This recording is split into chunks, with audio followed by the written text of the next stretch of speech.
We are at the Czech Games stand. They have a new beautiful game here called Adrenaline.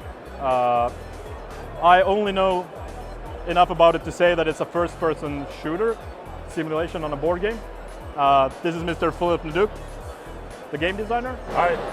And shoot, what's Adrenaline about? Adrenaline is, like you said, a first-person shooter game in a board game. Yeah. So we were trying to get the feel right. So, but also people kind of expect that it would be like a dice game or something. It doesn't have that much luck in it. So it's kind of combat is deterministic. You always deal damage. You're that good, but it depends how you position yourself and to maximize your output on weapons. So, I'm already a customer.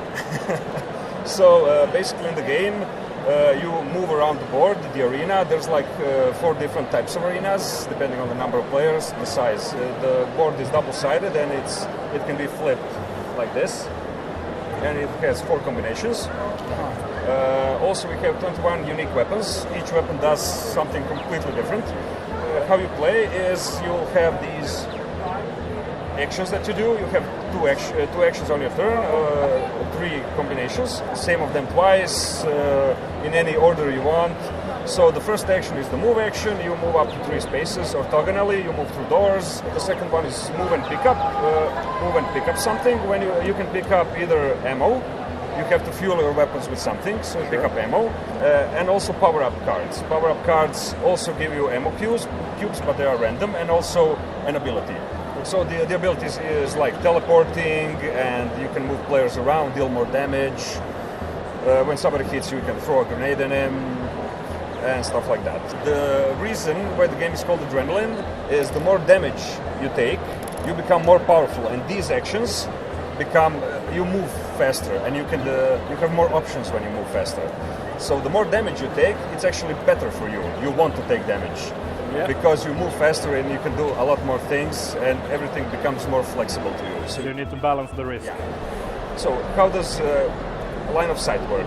You can see anybody in the same room as you, and if you're next to a door, you can see that whole room also. So if a player was here, you can see him because you can see him, and he cannot see you because you can hide. That's kind of the theory of it. And you have the shoot action, which is the most fun action. So how shooting works, let me just take this weapon. So this is a melee weapon. You can only use it on the same space. And when you use it, you just play it from your hand, and you deal 2 damage to 1 target. And then, or you can play this, pay an extra cost, and deal 3 damage to him and push him 2 spaces away in a line. Okay. So this is, for example, good for positioning him for another weapon maybe, or something like that. Or moving him away from other players. For example, there's this weapon that lets you create like a vortex here, and you can pull players here and then do area damage on that spot. Yeah. So we kind of combine weapons and power-ups in order to do like massive new nuke moves to deal like a lot of damage to everybody.